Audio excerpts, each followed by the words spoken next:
আপনি অবশ্যই লক্ষ্য করেছেন, আপনি যদি কাউকে ফোন করতে যান, হয়তো তার ছবি আপনার ফোনে সেভ নেই, অথচ তার একটা ছবি ছোট্ট করে আপনার মোবাইলে দেখায়।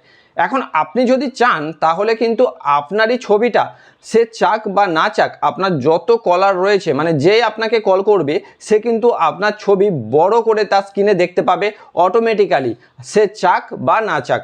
তো কিভাবে আপনার এই ছবি সেট করবেন তা আজকে দেখাতে চলেছি। অবশ্যই সেট করে নিন, এটি কিন্তু আপনার একটা আলাদা ইমপ্রেশন এনে দেবে। তো তার জন্য আমরা এখন চলে যাব মোবাইল স্ক্রিনে।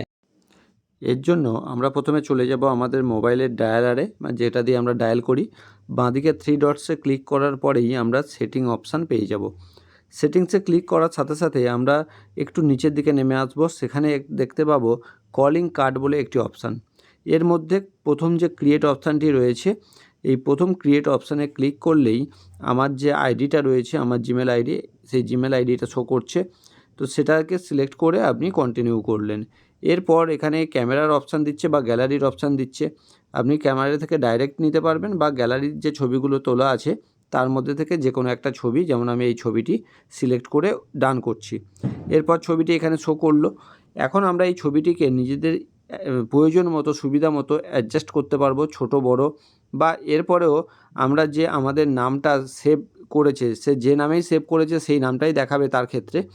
তো কি স্টাইলে দেখাবে, কি কালার হবে, সেটা সেট করে আমি এখানে ডান করব। এবং তার আগে অনলি ইয়োর কন্ট্যাক্ট না এভরিওয়ান দ্যাট ইউ টক, মানে হচ্ছে যে তুমি কি শুধুমাত্র তোমার কন্ট্যাক্টে যারা সেভ আছে তাদেরকে দেখাবে, নাকি যারাই তোমাকে ফোন করবে তাদেরকে দেখাবে। তো আপনারা কিন্তু যদি চান সবাই এটাকে দেখবে, তাহলে কিন্তু এভরিওয়ান করতে হবে, না হলে ইয়োর সেভ কন্ট্যাক্ট, মানে আপনি বা আমি যেগুলো সেভ করে রেখেছি শুধু তাদেরকেই দেখাবে আর কি। তো এটা করার পরে আমরা এখানে সেভ করে দেব। আমার কাজ কমপ্লিট। এবারে কাউকে দিয়ে একবার ফোন করে দেখে নিতে পারবেন যে আপনার ফোনের এই ছবিটি যেটা সেট করলেন তার ফোনে ডায়াল করলেই এটাকে শো করছে কিনা বা দেখাচ্ছে কিনা। এখন আমি একটি ফোন থেকে কল করে আপনাদেরকে দেখিয়ে দিচ্ছি যে কল করার পর এইরকম ফুল স্ক্রিন ছবিটি আসবে এবং নামটাও যে স্টাইলে আপনি দেবেন সেই স্টাইলে আসবে। তো ভিডিওটি যদি হেল্পফুল মনে হয় অবশ্যই ভিডিওটি শেয়ার করতে ভুলবেন না।